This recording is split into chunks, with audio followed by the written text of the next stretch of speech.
So I wanted to know, does this sound like you? You want everything. You want to be fulfilled. You want to have an achievement. You want just peace. You don't want all those thoughts going on in your head. And you have tried the most recent fix, a calendar and a calendar and a calendar. And you've had that voice inside your head saying, you're not good enough. You can't do this. You get distracted during a conversation. You spend $100 on sushi and yeah, you forget that you have your CPS, that's City Public Service here, and your electricity bill coming up and it's due.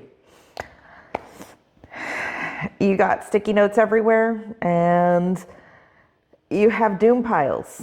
Who has doom piles? I have doom piles. Those piles of papers that just go and go and go and go, and you're like, where are they going? And they never get an organizational fix. You spend 15 minutes trying to get out the door because you don't know where your keys are, where your glasses are on top of the head. You forget to pack and you're packing at the very last minute, and you get to the hotel and you realize you forgot underwear. Never good. People call you lazy. I've been called lazy many a time. And the other big problem I personally have is analysis paralysis. I can think and think and think and think and just never get everything or on top of everything. It's a terrible feeling. If this sounds like you have gone and checked the internet. The internet has all the answers. It's just going to fix everything. You want the instant fix, and you continue to just ride the reasons train. It's, oh, I'm going to do that when this gets fixed. Oh, I'm going to do that when this happens. Oh, I'm going to do that when it's warmer. Oh, I will start taking care of that when this. And there's reason after reason after reason. There's never a time that's comfortable to go ahead and get started on doing something. You have to make the decision and you have to find your why. Why are you doing this? You start making some changes and you need to find something that works. Who wants to have that friend and be the friend that doesn't ghost anybody? How easy would it be if you could have something that's automated and that could help you out with that? How easy would it be to develop a system and then stick with it and stay organized and not have to do that all the time? And yes, part of the system is start doing it and have a reminder to do it on a certain day and time.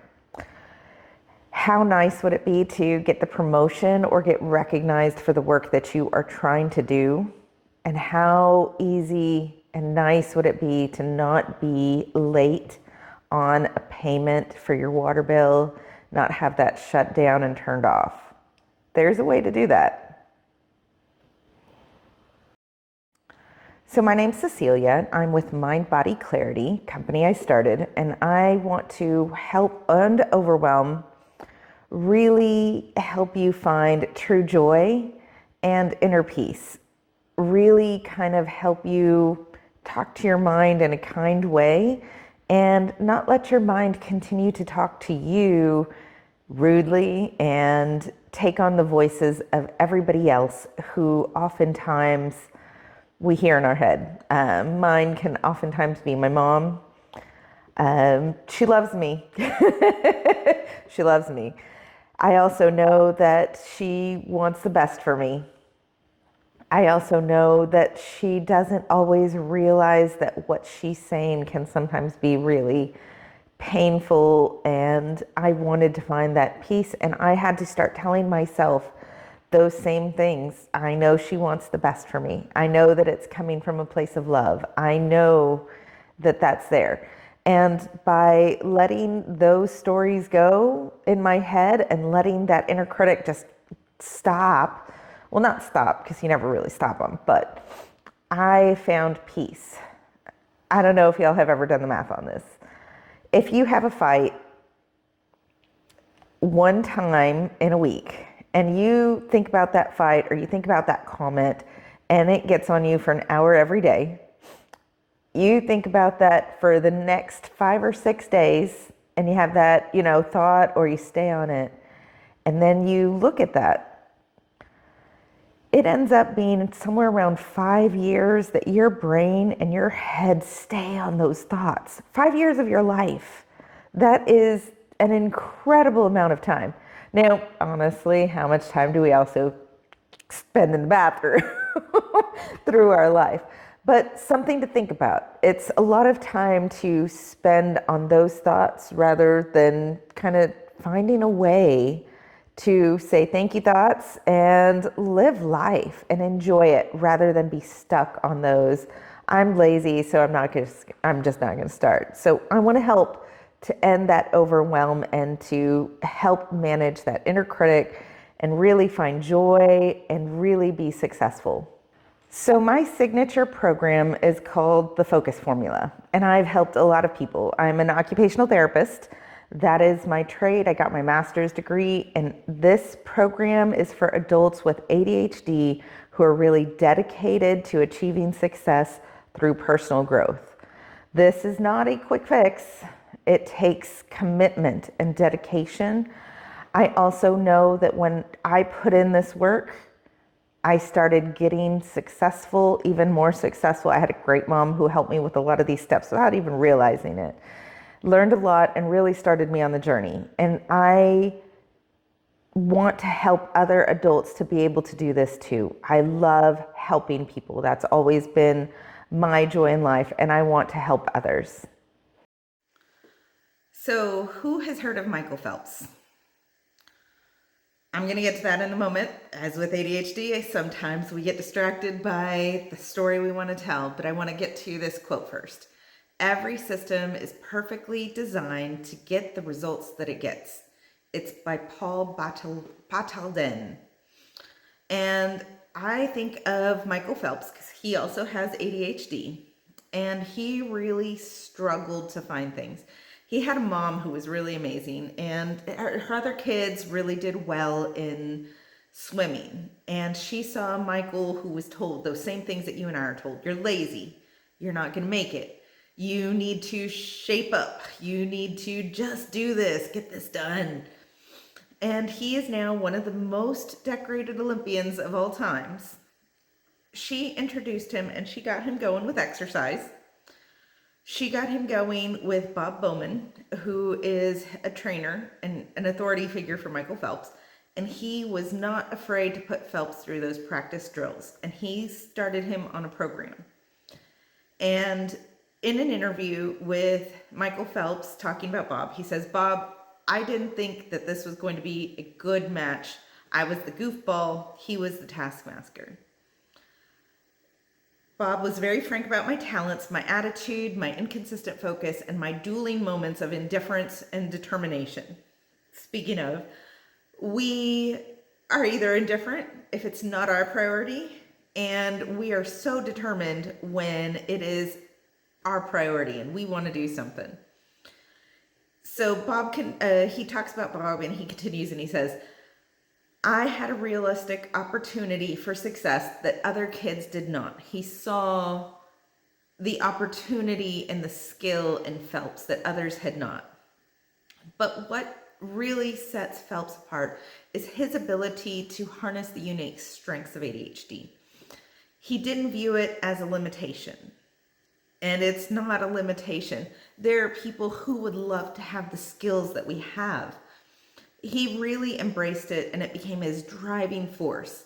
It really gave his determination fuel, and he focused on being in the pool and he became a dolphin.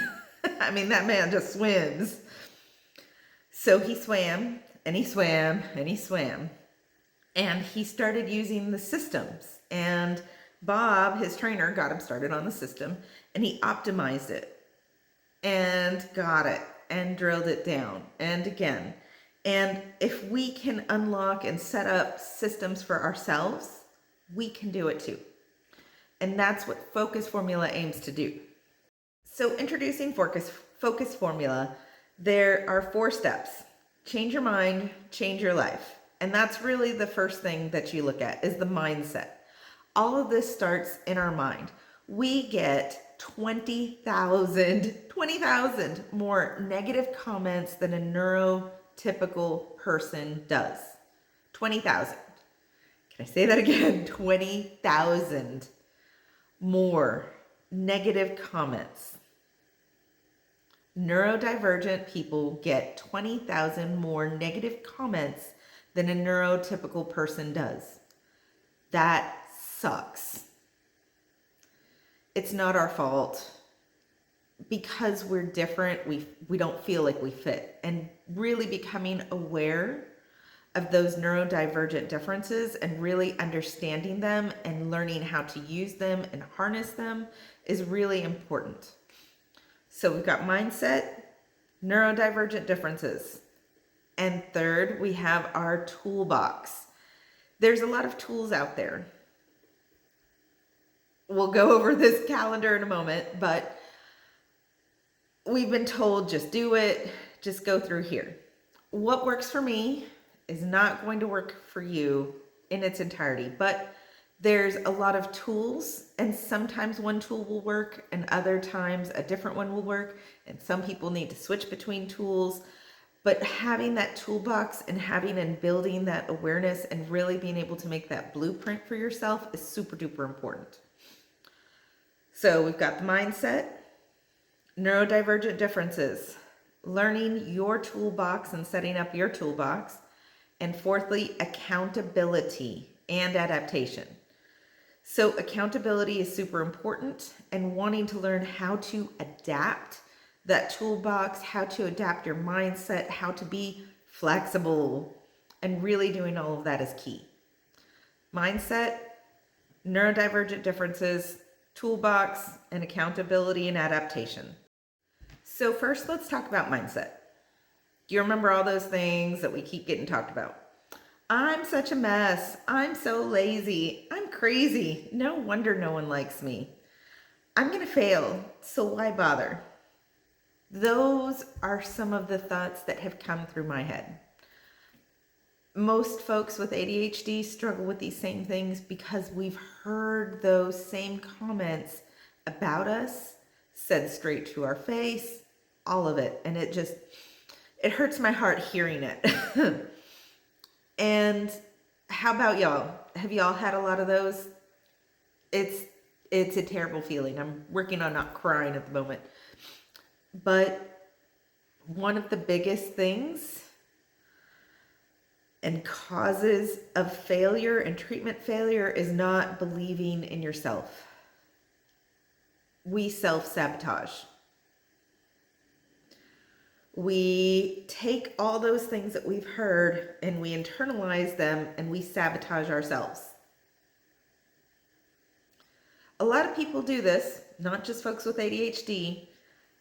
Us with ADHD sometimes do it even more so, and that comes with something called rejection sensitive dysphoria, but that's another topic to kind of go into a little bit later. But definitely something to be aware of.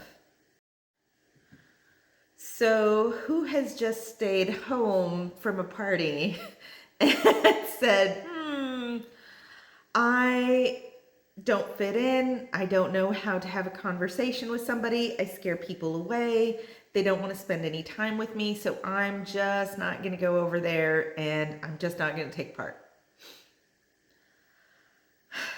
I'm going to compare myself and I see everything and I'm never going to be there. I'm never going to make it.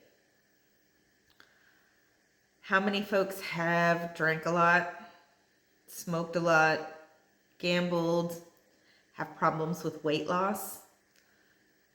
Video games, that one's mine. I used to have a lot of trouble with video games and I just would get into it. I'd use it as both avoidance and just take part in those risky behaviors in terms of just addiction. We set unrealistic goals for ourselves and our response to our circumstances becomes overwhelming and we just check out, distract, avoid, and all of that means we're missing out on life. That other big one goes to that emotional rumination, all those thoughts that we have in our head that just go and go and go and go. It's not helpful to us, not really. It's hard. And it sticks with us, and it goes to taking those 5 years out of your life. How important are 5 years to you? I decided it was enough. I've got a great many folks who have fear of failure. I don't tend to have fear of failure. Most of the time. I personally deal with the rejection sensitivity more than the fear of failure. I started embracing failure and trying things, and that's something that does take learning, and I was so lucky my mom was able to help me with that. That was one thing that she's just try again, and then looking at that as an opportunity. So taking that and going against that rejection sensitivity and not internalizing it and letting that go and learning how was key. It was so important. So I know your next question. How do I change my thoughts? You can prove that thought is false. You can go through logic, you can use reasons, go down the reasons. You can work on that. I'm going to give you all a simple exercise right quick, in fact. Who likes chocolate cake? I love chocolate cake. That and Italian cream cake, but for this exercise, chocolate cake. I want you to try not to think about chocolate cake. And what do? You think about chocolate cake. There's no way to necessarily get rid of those emotions. We have to learn how to accept our emotions. We can't just avoid them. It's like that chocolate cake. We can't just check out on them. It's like chocolate cake. It's just in our head. It's like when you're dieting. You can't let go of that. That's all you think about. I'm on a diet. I can't have that chocolate cake. I'm on a diet. I can't have that chocolate cake. It gets uncomfortable at first. Coaching or therapy is one really good way to help you work and get through learning how to respond to those emotions rather than become reactive to them. So I want to tell you about one of my clients, Jared. Jared had a lot of problems with relationships, and he was really worried about not feeling like he is good enough. He's not good enough. Something's wrong with me. I always say the wrong thing or interrupt. I've gone out to coffee, but I never get that follow-up date. So he started avoiding going out on dates. But how are you going to find a partner if you don't go out on any dates? I'll never get a second date. There's something wrong with me. You have to start somewhere, and you have to embrace that failure. And that's one of the things that we talked about with him is, okay, let's learn from it. Let's try and say, hey, have a follow-up and say, hey, I was connecting with you. I really enjoyed this with you. It was really nice. And kind of going from there. A lot of times people will give a second chance.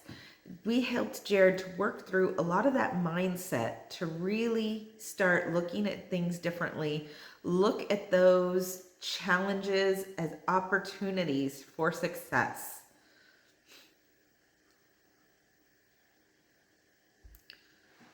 So after we worked with Jared, he was able to have 2 dates a week. He started growing a relationship, and he started making a true intimate connection with somebody else. And I'm not talking about sex, though there's a metaphor in there for ADHD, which I'll have to get over in just a minute. He started finding it, and he was able to understand his rejection sensitive dysphoria, and it didn't own him any longer. He was able to work on that mindset and get the life he loved. Go ahead and start connecting with people. Go ahead and help started finding on that partner. Now, I'll be honest, relationships are a two-way street, so you can't just find somebody straight away, but you have to give yourself that opportunity for success. And by not getting any treatment, you're going to miss out on opportunities. And I don't want that for you guys. I don't want that for me. That's one of the things that was a motivator for me, is to go ahead and start working on not missing out opportunities, because I would see opportunities pass me by. And Jared grabbed it and he said, okay, I'm going to go ahead and get treatment. I'm going to go ahead and go on dates. I'm not going to miss on those opportunities anymore. And he's really starting to find that connection with somebody, and it's meant the world to him. Meant the world to him. So going on with neurological differences. We're different than other people. Everybody tells you to use a calendar, and calendars are really a great tool. I love my calendar. I can't live without my calendar, because my memory and my working memory don't work like the everyday person. And even then, the everyday person needs a calendar, but they aren't helpful if they're not used effectively. They can overwhelm you if you don't have a system in place to use them. You feel useless, you feel overwhelmed if you don't have something set up to allow you to use that calendar effectively. So learning how to use it for somebody with ADHD is really important. It's very key. It's really important to understand our differences and become aware of neurotypical behavior versus neurodivergent brain processing. There's a lot to learn. A lot of it's technical, but once you understand it, you can really take those concepts and put them into good use. All right, you can do this. Now I know, I know a lot of people are saying this or thinking this right now, because I did the same thing. I don't want to use a calendar. I've been told to use a calendar by everybody. You stop, right? You can't just use a tool. You have to understand how to use it for us and modify it for us. Not for everybody else, for us. For me as a neurodivergent individual, and what works for me. What works for you is not going to be exactly what works for me, but you need to find that connection for yourself. There's going to be some trial and error. That's why mindset is first. And then figuring out which tools, that'll be next. And by understanding our brain and understanding everything, you can help yourself find the right tool for you. So the focus formula is always there, kind of guiding you through that pathway all the way back to the beginning with each step, and having that accountability going from there. So it is something that is really tried and proven, and it can get you there. So in understanding our neurodivergence, I oftentimes feel like the round peg in the square hole. Creativity is huge for us. I'm a quilter. I love quilting, but I paint on fabrics, which not everybody who's in quilting, even like the quilt police, they'll be like, oh, you don't paint on fabrics. You don't do this. You don't do that. I don't know anybody else who's been around other creative folks or something like that. We tend to be outside the box. We're those people. Now, there's a lot of modern quilters, but again, side quest on that, my ADHD is showing, that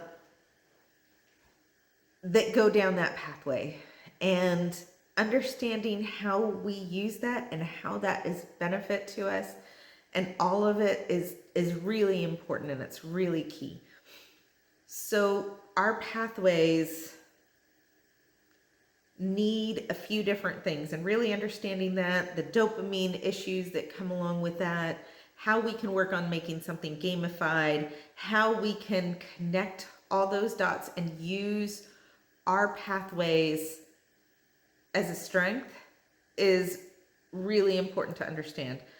And taking that from the mindset, using our understanding, it's gonna help a lot.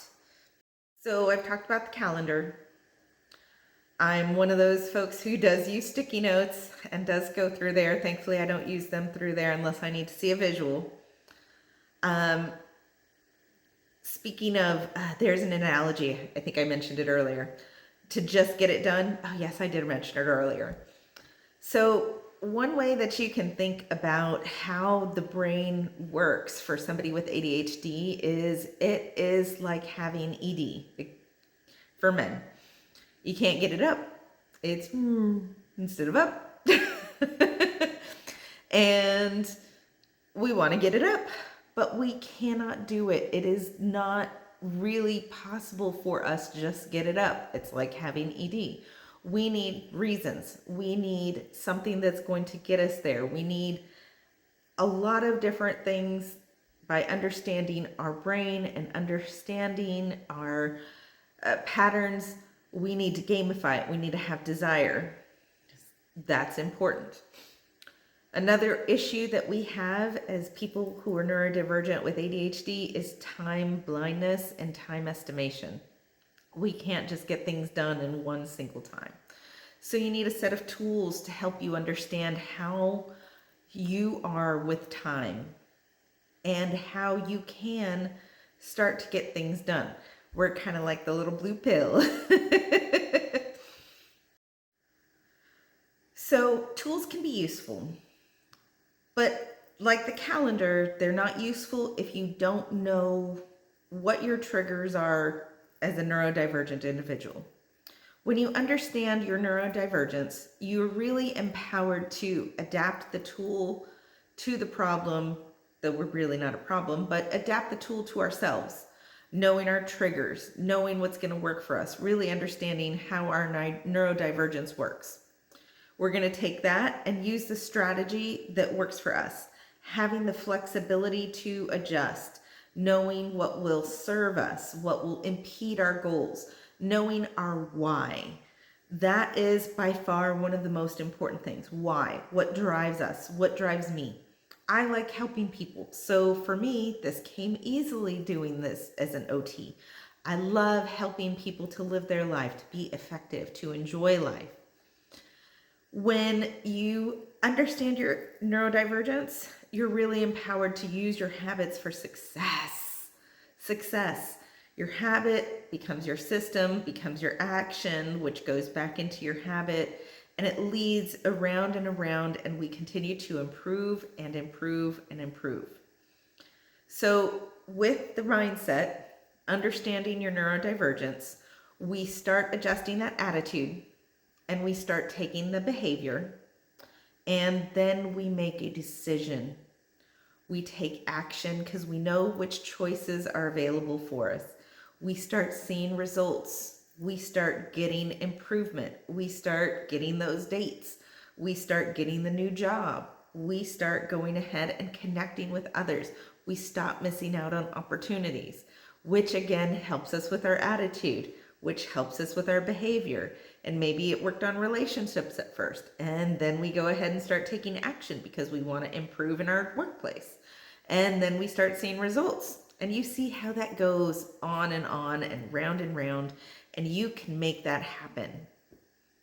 Step by step by step by step. Mindset. Understand your neurodivergence differences. Use your tools and learn how to use those tools for yourself.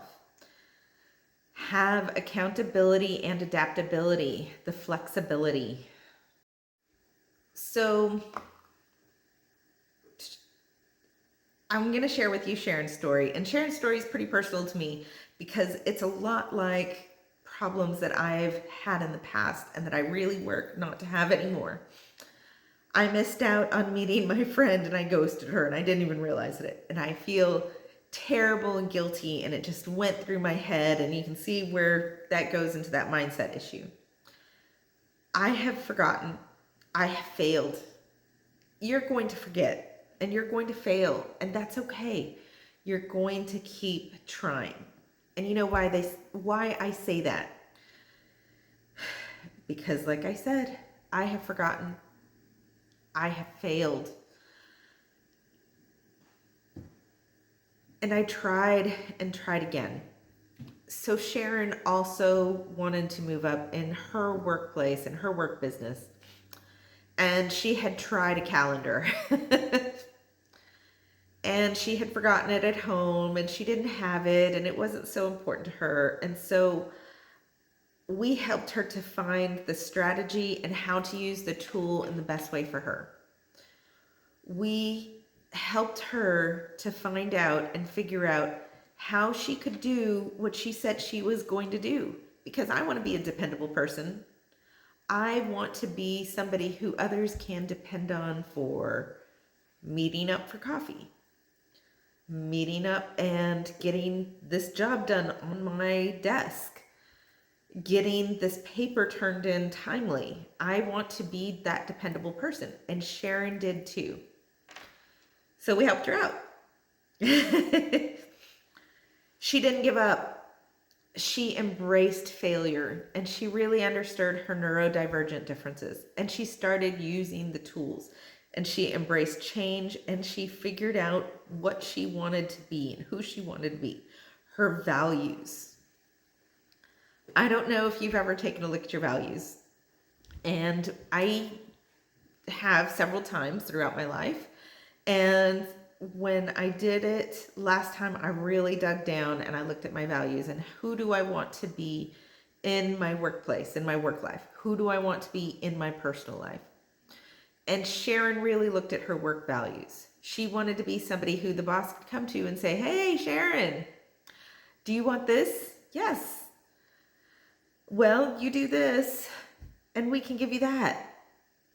You want to earn this raise? Do this. And so she figured out what she wanted and who she wanted to be.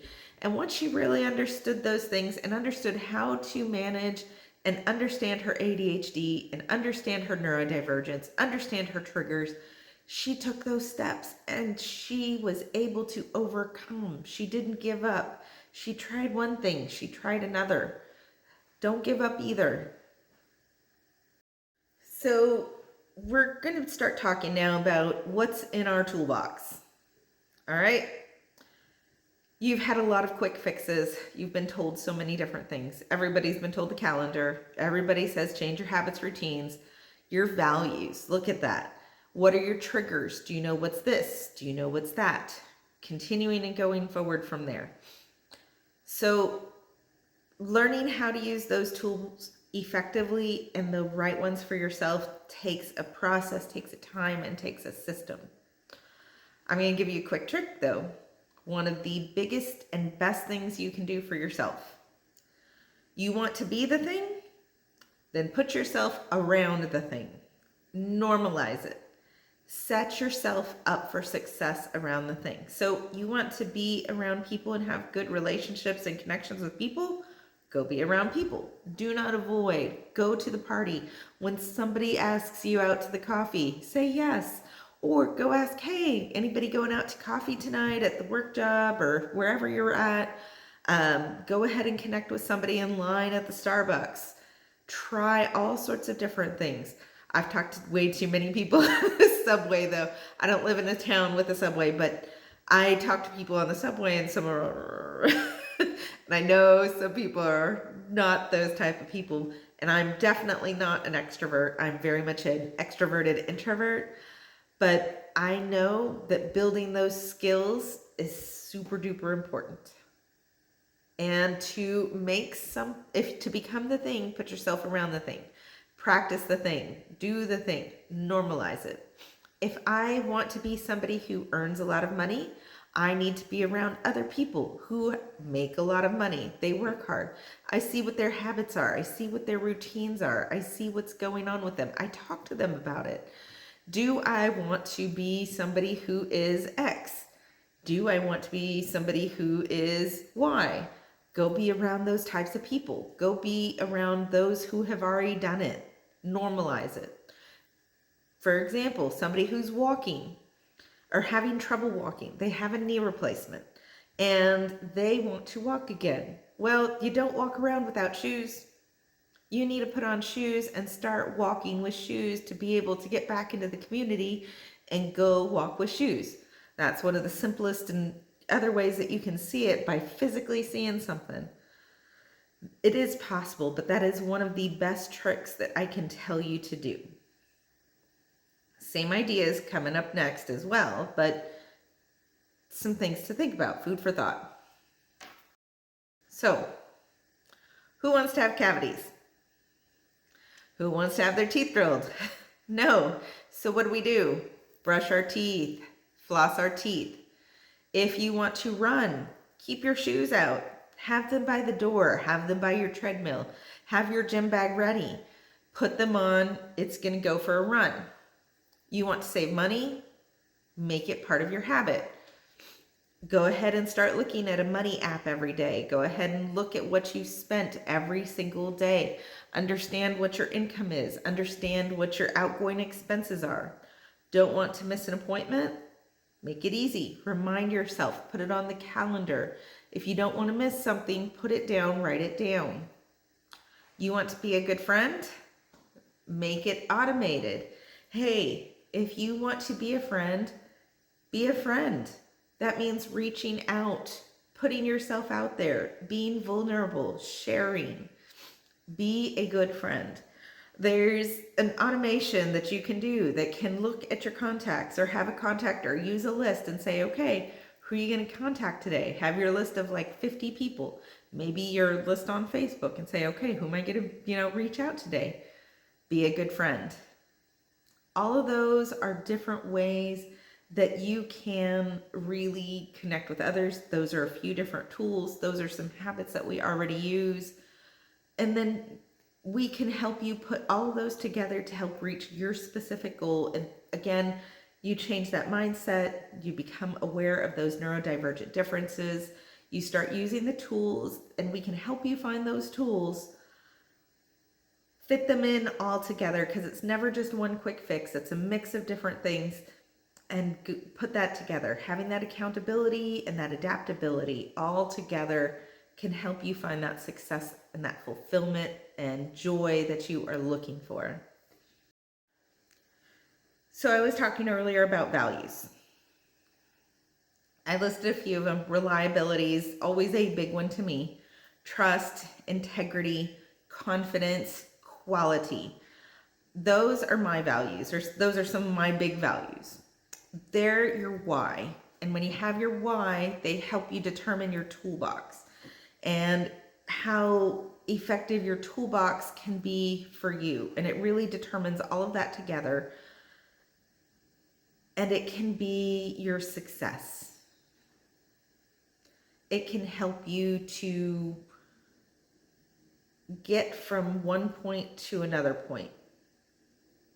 You got this. Be the person you want to be. Be around other people who are trustworthy. Be around other people who are honest. Be around other people who are reliable. And you will be reliable too, because they didn't let you down. You want to do the same. Normalizing, putting that all together. There's your why. Okay? When you understand your triggers, you understand that some things are helpful and some things are not so helpful. You have maybe sensory struggles. I don't like to be touched too much. I do love to reach out. I love to pet my dog. I also love to be touched at the same time. So it's a sensory struggle.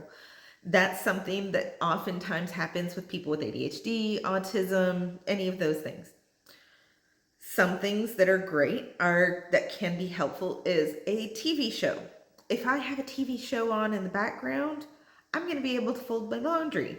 I know some of these different triggers are going to be able to help me go and get things done rather than just be stuck. But I can't just fold laundry and just do it without anything. Like some people just get it done.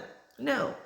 What triggers help you and what triggers don't, it's a process to go ahead and start learning through.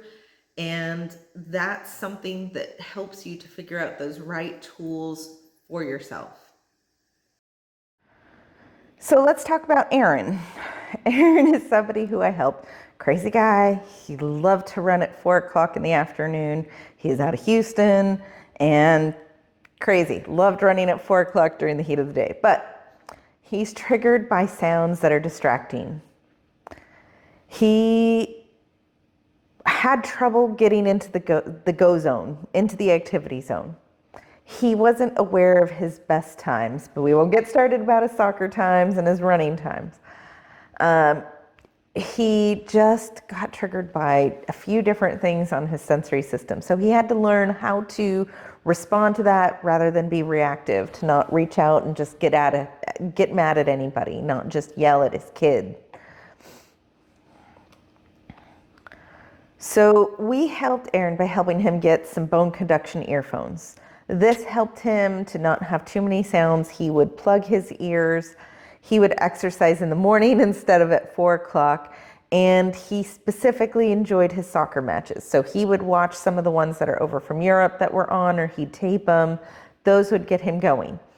And he would plan his focus time with his routine. So he started using his tools, figured out what his triggers were, figured out what got him going and what worked specifically for him. And he got there. He used his mindset. He really became aware of what his neurodivergent differences are. He used his tools. We helped him find the right tools for him. We helped him by him being accountable with us, and it was an understanding accountability. It was very available. It was kind. It was empathic. And we wanted him to be successful. And that helped him get to where he wanted to be and really connect with other people, have a good relationship, make some good friends, be able to live his life and be really fulfilled in his life. So I started talking about Aaron, and I talked about how we were able to be there for him empathically. Many of us are ruled by fear. This is a great quote. Great quote.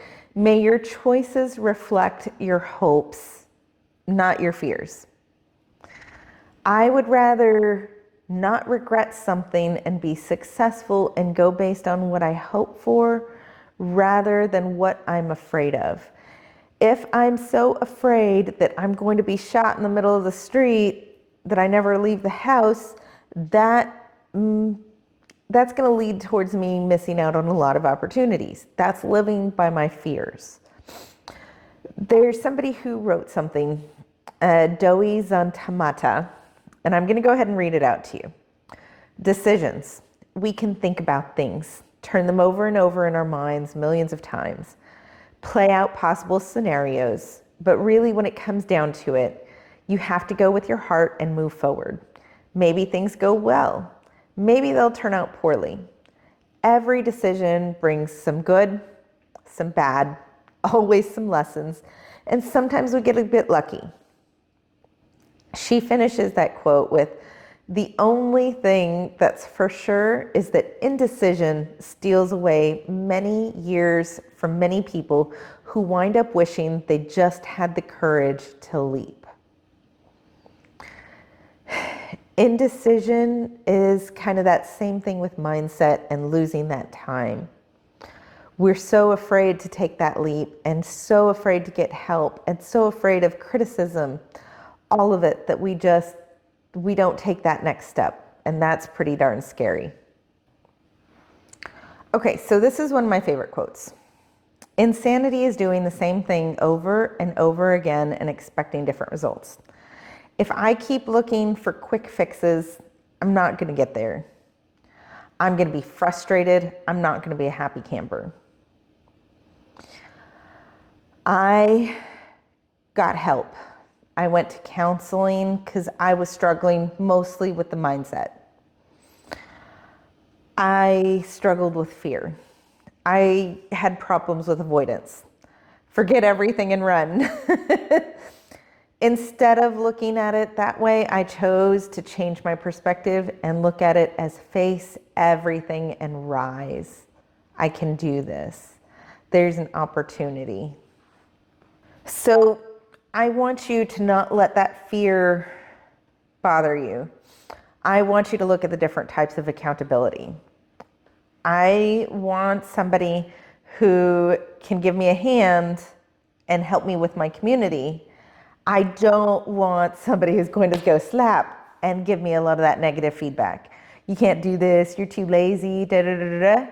I don't want somebody to stop me and say, okay, you don't want to use that tool, da da da. I want somebody who's going to give me a helping hand, but not do it for me. Because if I never learn to do those things on my own, I will never be successful on my own. And I have to be able to adapt to all of it. So I want you to think in terms of types of accountability that work for you and what you're looking for. Because focus formula, I want to help people who are ready to help themselves. I know that in the long run, having somebody take you step by step and hand hold you or slap your hand when you're wrong, it didn't work for me. And I know that doesn't work for a lot of people.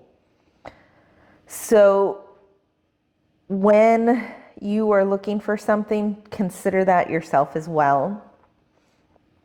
And then look at what authentic accountability is. It is a coach. It is an expert. It is somebody who's your advocate. It's somebody empathic who feels for you, wants that success, is honest. They're accessible. They're not the ball and chain. They don't want to nag you. They don't want to be like, if you're on a diet, don't eat those Oreos. Don't do that. Don't do this. Don't do that. Nag, nag, nag. Doesn't work. Somebody who's an expert lecturer. Well, Well, when I was young, I walked upstairs and downstairs, no shoes, uphill both ways to and from school. You've heard that. That's not somebody who's listening to you. It's not somebody who's giving you empathy and really listening and understanding what's going on for you. That's judgmental. It's intolerable. You don't want somebody who's going to ghost you because you want to be a reliable person. You want somebody who's through that. And that's the hard part with depending on your friends to have that accountability buddy, or family to be that accountability buddy. It's tough. They're not able to go there, and then having that authentic accountability is really key to get you through that fourth step. So looking at all of that, you have to decide what's going to be right for you, trying to have that accountability buddy again, why you might need more than friends, family, why working and just using a calendar until you figured out what your triggers are may or may not work for you. So how do we change our response to our circumstances? First step, mindset, emotions. Everything that's going on in our head, everything that we've heard, everything that we've processed, how we respond to it with our emotions. So most people have emotions, they have triggers, they respond to it, and they react to it, not respond to it really. They react emotionally, they lash out. We need true, authentic accountability, and we need that mirror, somebody who's going to point us in the right direction or show us the map, but not be cruel about it. We want somebody who's going to help us really respond to things rather than continue to be reactive, because that reaction has not been helpful to us, not really. But it's hard to see that at first. And we don't recognize that our emotions are driving us, like fear, like jealousy, like comparing ourselves to others. So that all goes together. So here's my big question for you. What do you really need help with? Are you struggling with lack of motivation? Are you struggling with consistency? Are you having the trouble with it's all or nothing mindset? Do you have avoidant behavior like me? Do you know what to do? Calendars. But you can't stick to a plan. Do you know how to adjust and help yourself get sticking to that plan? Do you get overwhelmed by everything? Do you have some problems with your hormones, some problems with your emotions? Is it your organization systems? Doom piles around the house? Is it your time management system? All of that together, what do you need help with? So down below, I have some information on how to reach out, how to contact me. Focus formula can help you change your mind and change your life. It gives you those 4 steps to success. Change your mindset, understand neurodivergent differences, add and adjust your own unique toolbox. What works for you, not for me, but for you. and invest in that accountability and adaptation techniques. Connect with somebody else who's who you can have that authentic accountability. And now here's the big one.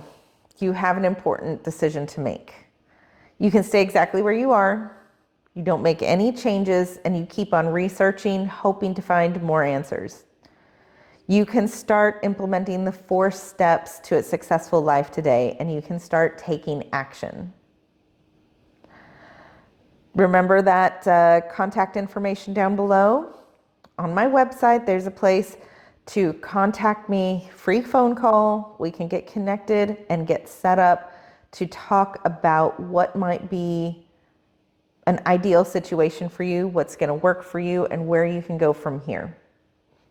So that decision, if you want to get started with Focus Formula, great. We can just talk about it that first time, see if we have a good connection. I really invite you to book that free call with me if you're serious about changing your lifestyle, reaching that relationship goal, that financial goal, the personal goal, school goal, your life. You want to have that successful life. You want fulfillment in life. If you've tried on your own and you're tired of failing and you haven't seen those consistent results, if you're tired of not finding that different thing, because failure is something to embrace, you're tired of seeing it as terrible, and you're ready to find those changes and ideas and help what works specifically for you.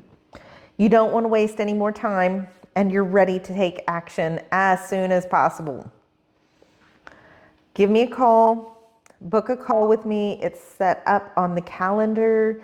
You can go ahead and see when I'm available. Fridays are usually my best times that I have availability. There's some evenings that I have in place.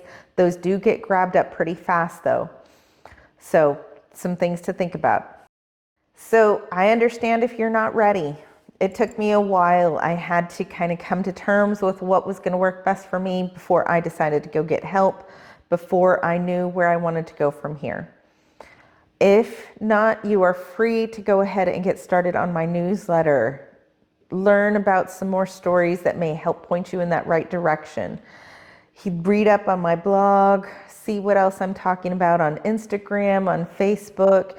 Consider joining the group that I'm going to be getting started, and with some ideas that can help with the mindset, some ideas that can help with toolboxes. There's a lot of things that are available out there that can help you to understand some of that. Best thing though, get the help, invest in yourself. That's the best thing that I can tell you. I know it did work for me. And if I'm not the right fit for you, go ahead and find somebody who is. If you're dealing with primarily needing some counseling, go get the counseling. I use a lot of different techniques as an occupational therapist. I have some things that are really cool and available to you. I take a holistic approach, and that doesn't work for everybody. I do recommend that you find somebody who does, even if it's not with me. I want the best for you guys. So feel free, contact info down below, follow me on Facebook, follow me on Instagram, follow me on YouTube. Looking forward to hearing from you, and I really look forward to talking to you guys, whoever's ready to start Focus Formula today. Thank you guys. Y'all have a good one.